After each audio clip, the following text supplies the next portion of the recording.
Bienvenue les amis dans cette capsule où je vais vous parler du copywriting des thérapeutes, c'est-à-dire de l'art de persuader votre audience de devenir des clients. Allez, c'est parti.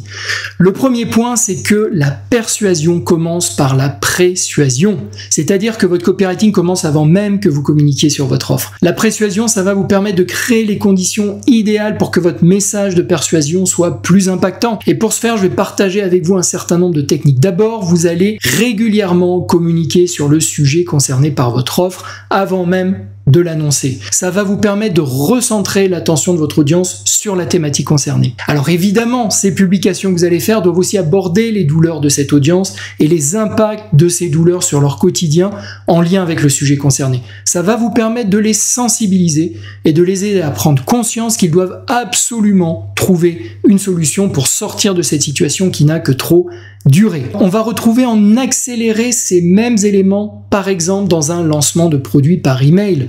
Vous allez envoyer une série de 3 à 4 emails dans les jours qui vont précéder votre lancement pour aborder la problématique sous différents angles avant d'annoncer votre offre. Un autre point qui va être extrêmement important, c'est d'introduire de manière indirecte votre légitimité.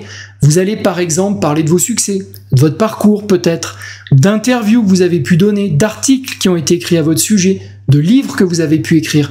Tout ce qui peut justifier votre légitimité sur le sujet concerné. Autre point, pour que votre message soit impactant, eh bien vous allez devoir également utiliser le storytelling, c'est-à-dire raconter des histoires, utiliser des métaphores, de l'humour. Cela va vous permettre de marquer les esprits, de rendre votre message mémorable et de vous différencier de la concurrence.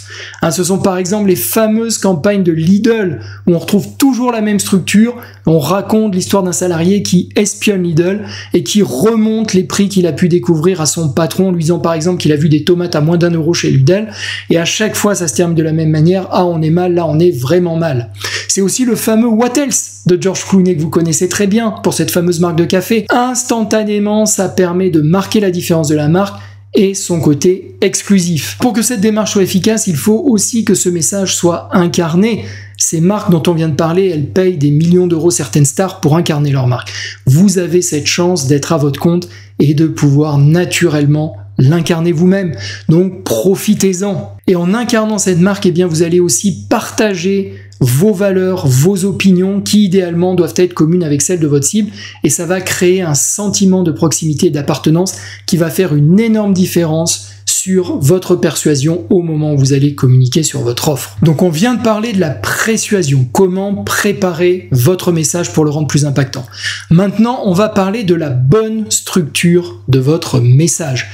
Et je vais partager avec vous 3 clés essentielles que vous allez devoir intégrer dans votre copie. La première, c'est l'accroche. Votre accroche, elle doit être forte, elle doit attirer l'attention et sélectionner un minimum votre audience.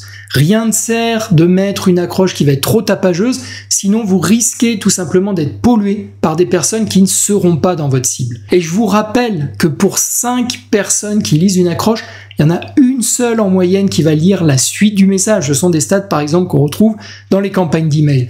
Donc vous devez vraiment tout faire pour améliorer ce chiffre. Alors il y a une métaphore que j'aime beaucoup pour illustrer l'importance et la difficulté de capter l'attention de notre audience.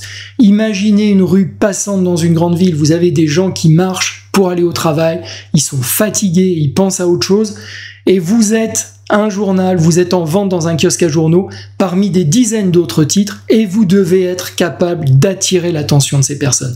Voilà un petit peu le niveau d'enjeu. Donc s'il vous plaît, prenez du temps pour travailler vos titres, travailler vos accroches, c'est essentiel pour la réussite de votre activité.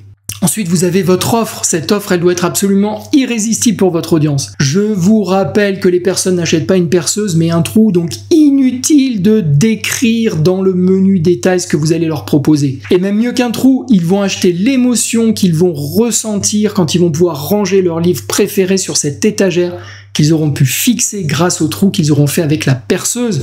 Donc ce que vous vendez, c'est de l'émotion, pas des caractéristiques de votre offre ou de votre produit. Enfin, n'oubliez pas non plus que vous devez vendre aux gens ce qu'ils veulent pour ensuite seulement leur apporter ce dont ils ont besoin.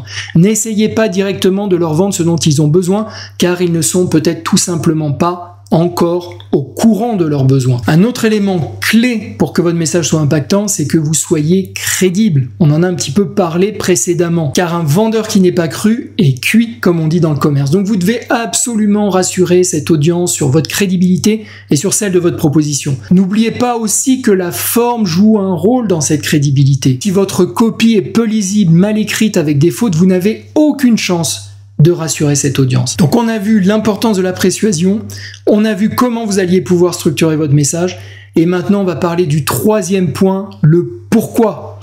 Le pourquoi est plus puissant que le comment, qui lui-même est plus puissant que le quoi. Dit autrement, les gens n'achètent pas ce que vous faites, mais pourquoi vous le faites. Donc pour que votre communication soit vraiment puissante, eh bien vous allez devoir mettre en avant une mission qui va résonner avec votre audience. Ils doivent comprendre ce qui vous anime, pourquoi vous avez créé cette offre. Pensez à Apple quand il a sorti son iPod. Vous aviez Creative qui avait lancé un lecteur MP3 bien avant eux, mais la promesse qu'a faite Apple, c'est de dire qu'ils allaient vous permettre de vous promener avec 1000 chansons dans votre poche. Ou alors vous avez leur slogan très connu, Think Different.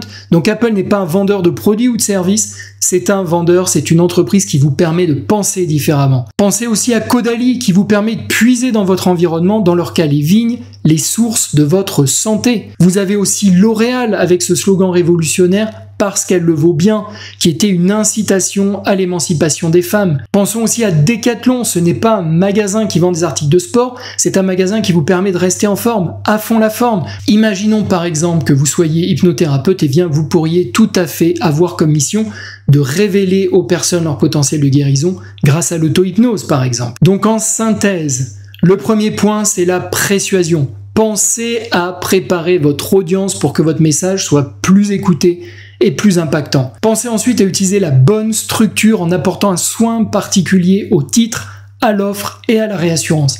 Et enfin, n'oubliez jamais que les gens n'achètent pas ce que vous faites, mais pourquoi vous le faites. Alors comme on vient de le voir, eh bien, le copywriting c'est un sujet qui est absolument passionnant et j'espère sincèrement que ce que je viens de partager avec vous va vous permettre de rendre vos communications plus inspirantes pour votre audience et de les convertir, pourquoi pas, en clients. Alors si c'est pas déjà fait, je vous invite à vous abonner à cette chaîne.